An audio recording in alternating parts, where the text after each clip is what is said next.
சிறுவன் நரேன். சிறுவன் நரேன். கொல்கத்தா நகரம். ஓர் இளைஞன் வீதியில் நடந்து சென்று கொண்டிருந்தான். திடீரென்று ஏதோ ஒரு பெரும் ஓசை. அந்த திசை நோக்கி திரும்பினான் அவன்.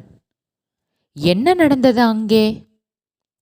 ஒரு குதிரை வண்டி வெகு வேகமாக ஓடிக்கொண்டிருந்தது. எதையோ கண்டு மிரண்ட குதிரை தலை தெறிக்க ஓடிக்கொண்டிருந்தது. வண்டியில் அமர்ந்திருந்த பெண் குதிரையை விட அதிகம் மிரண்டிருந்தாள். எந்த நிமிஷமும் வண்டி குடை சாயலாம்.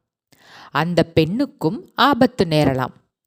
யாராலும் அவளுக்கு உதவ முடியவில்லை. இளைஞன் ஒரு கணத்தில் நிலைமையை உணர்ந்தான். குதிரை அவன் அருகில் வந்தபோது அதை நோக்கி பாய்ந்தான். கடிவாளத்தை எட்டி பிடித்தான். தீரத்துடன் தன் உயிரை பற்றி நினைக்காமல் கண்மூடித்தனமாக ஓடிக்கொண்டிருந்த குதிரையை அடக்கி கட்டுக்குள் கொண்டு வந்தான். அந்த பெண் கண் கலங்கி அந்த இளைஞனுக்கு நன்றி கூறினாள். யார் அந்த இளைஞன்? பின்னாளில் சுவாமி விவேகானந்தராக உலகப் புகழ் பெற்ற நரேந்திரன் தான் அவன். நரேந்திரன் கொல்கத்தாவில் சிம்லா பகுதியில் வசித்த பிரபல தத்தர் குடும்பத்தைச் சேர்ந்தவன். அவனது தந்தை விஸ்வநாத தத்தர் ஒரு பிரபல வழக்கறிஞர், நன்கு படித்தவர், எல்லோராலும் பெரிதும் மதிக்கப்பட்டவர். அவருடைய மனைவி புவனேஸ்வரி தேவி தோற்றத்திலும் நடத்தையிலும் ஒரு மகாராணியைப் போல் விளங்கியவர். அனைவராலும் நேசிக்கப்பட்டவர், பெரிதும் மதிக்கப்பட்டவர். 1863 ஜனவரி 12ஆம் நாள் அவர்களுடைய முதல் மகன் பிறந்தான்.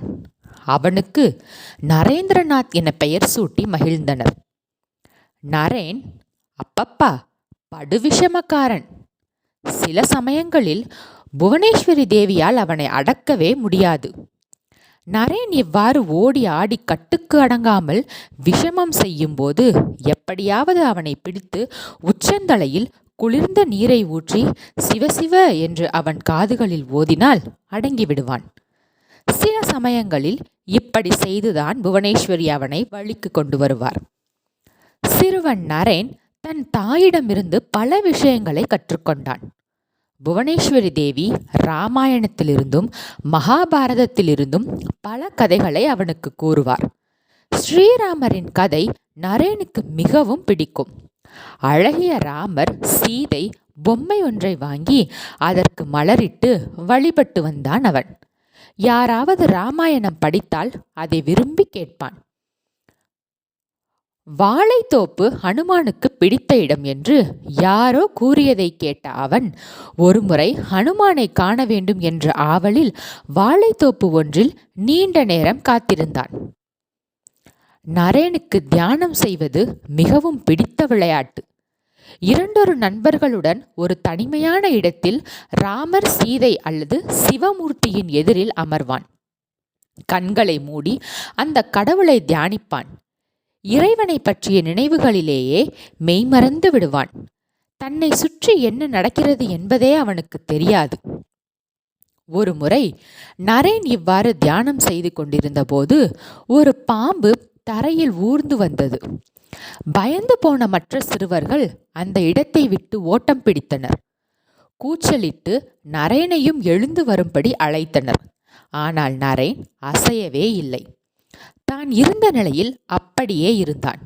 சிறிது நேரம் கழித்து பாம்பு தான் வந்த வழியே சென்றுவிட்டது. பாம்பு வந்தபோது ஏன் எழுந்திருக்கவில்லை என்று பெற்றோர் கேட்டதற்கு, பாம்பா, அதை பற்றி எனக்கு எதுவுமே தெரியாதே, நான் ஆனந்தமாக தியானம் செய்து கொண்டிருந்தேன் என்றான். நரேனின் வீட்டுக்கு பல சாதுக்களும் துறவிகளும் வருவதுண்டு. அவன் சில சமயம் வீட்டிலுள்ள விலை உயர்ந்த பொருள்களை எடுத்து சாதுக்களுக்கு கொடுத்து விடுவான். ஒருமுறை தான் கட்டியிருந்த புது துண்டையே ஒரு சாதுவுக்கு கொடுத்து விட்டான் என்றால் பாருங்களேன். அதன் பிறகு சாதுக்கள் வரும்போதெல்லாம் அவன் வீட்டினர் அவனை அறை ஒன்றில் பூட்டி விடுவது வழக்கம். அப்படியிருந்தும் அவன் ஜன்னல் வழியாக பொருள்களை அவர்களிடம் வீசி விடுவான். நானும் துறவியாக போகிறேன் என்றும் சில சமயங்களில் கூறுவான். நரேனின் தந்தை ஒரு வழக்கறிஞர் அல்லவா? அவரை காண பலர் வருவதுண்டு. நரேன் அவர்களிடம் நன்கு கலந்து பேசி அவர்களை மகிழ்விப்பான். வங்காள வழக்கப்படி அவர்களுக்கு புகையிலை அல்லது புகைப்பிடிக்க ஹூக்கா தயாரித்து கொடுப்பான். அங்கு பல்வேறு சாதியினருக்கென்று தனித்தனி புகைப்பிடிக்கும் குழாய்கள் இருந்தன.